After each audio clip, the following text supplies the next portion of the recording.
já dopředu prohlašuju, že se vzdávám jakékoliv odpovědnosti. Bond. James Bond. Takže právě jsme přijeli na hájovnu na Dětku a kluci nám tady zajišťují to, aby nám tady bylo teplo. Cílem víkendu je naučit se orientovat v terénu, orientovat a navigovat a naučit se pracovat s mapou, kompasem nebo buzolou a s GPS-kou. Takže ve své podstatě účastníky necháme ztratit na brdech, no a kdo se najde, tak se najde. Tak, řekneme si něco málo teda k mapám, ke kartografii obecně, vůbec k tomu, co tamhle ten cár papíru, který používáte jako ubrus někteří v tuhle chvíli. To znamená v tom, co je na té vajce. Jak určíte svoje místo, na kterém jste, jenom s pomocí mapy. Nějakého místa, kde si nějaký... Třeba jsme u vesmíru. Podle toho, že sledoval kudy jdu. No tam bude šipka, stojte zde.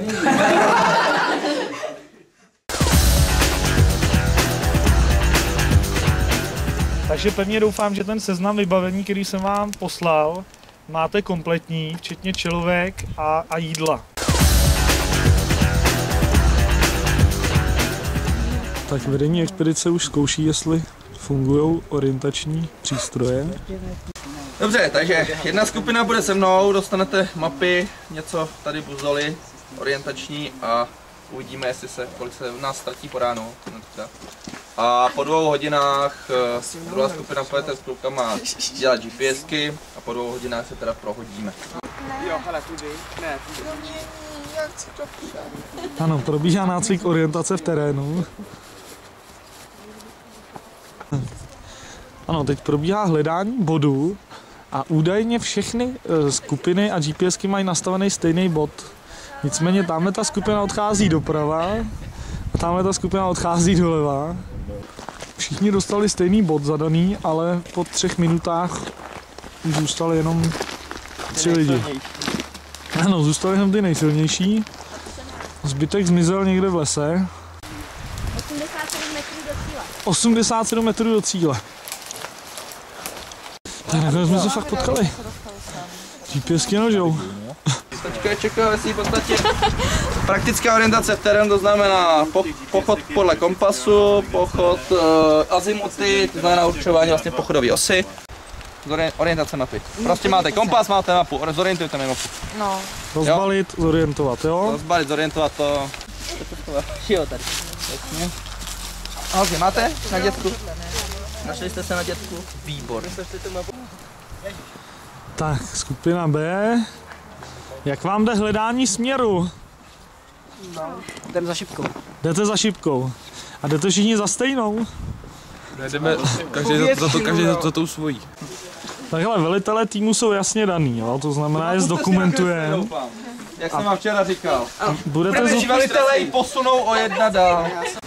Takže, super. Dopoledne jste se učili s věcma, teď si ověříme, jestli opravdu jste je prakticky zvládli.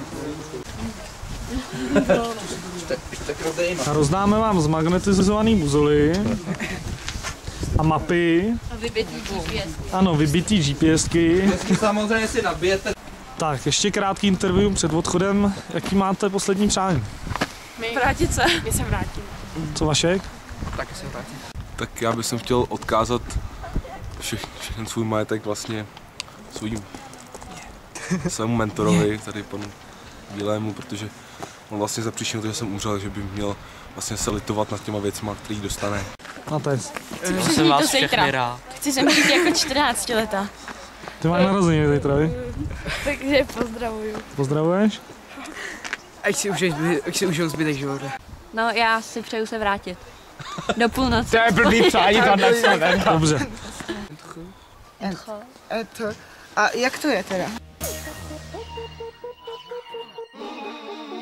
Jak je Enter? Na vrcholu Přemšína, to bude nějaký kopec. Ale tak to musíš podle tohohle, ne?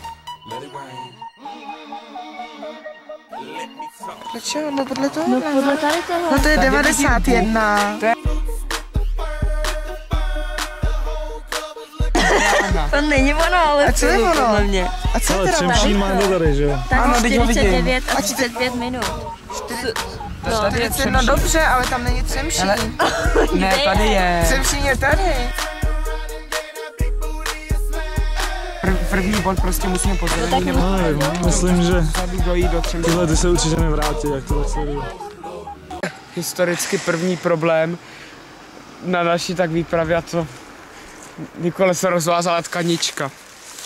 Tak je tady asi 5. minuta našeho výletu. Kluci se rozhodli vzít to lesem a ne po turistické značce. Takže jelikož já jim plně Tady důvěřuju, budeme. 13:50. Tak to je vyrážíme lesem, no. Jo, dobrý, tak nám se Dobrý. Hele, neví někdo, co je to Třemešný vrch? No Jestli tam nemáme jdeme. jít tam? Rozhodli jsme se, že si to poměrně zkrátíme cestu a z důvodu, aby jsme nešli takovou oklikou. Zde vidíte, jak se to vyvíjí. Máme problém. Je to tady plný bažin, mokřat. Takže jedná se pravděpodobně o druh sus skrofa, neboli prase divoké, neboli prase evropské. My to zabereme Je to vidět i podle těch vlastně prase, jak známo, patří mezi prasatovité šelmy, jsou to vlastně všežravci. Je vidět, že mají i silné stoličky, Natoč stoličky. natož na stoličky. Aha. Jedná se pravděpodobně o samici. Takže jsme našli právě první úkol. Takže nacházíme se v Modřínovém ekosystému, v Modřínovém lese přímo. A nacházíme se tu s Nikolou a No, se s mnou Víťou. Tím pádem Ne, ale podle Zoli jsem to určila dobře a bylo to přesně. No prostě zkrátka Zkusy najít. jsme v lese a tady to na žádnou kulturní památku teda rozhodně nevypadá.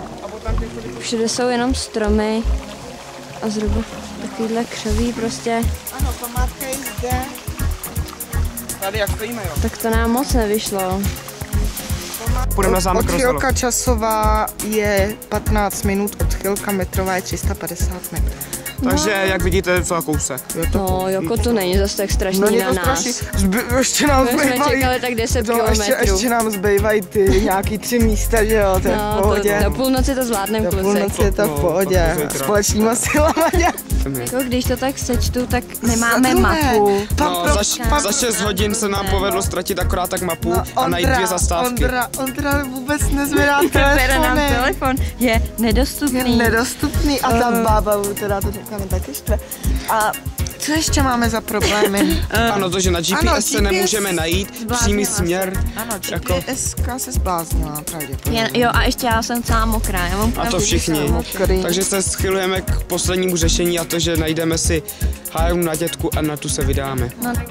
Já jsem skočil do rybníka. Takže Filip nám tady skočil i se vší elektronikou, co měl na sobě do rybníka. Čímž chci zúraznit, že i vlastně s GPS-kou. Tady, a jak asi vidíte, tak tady je, možná nevidíte, rybník. Filip nám do něj skočil.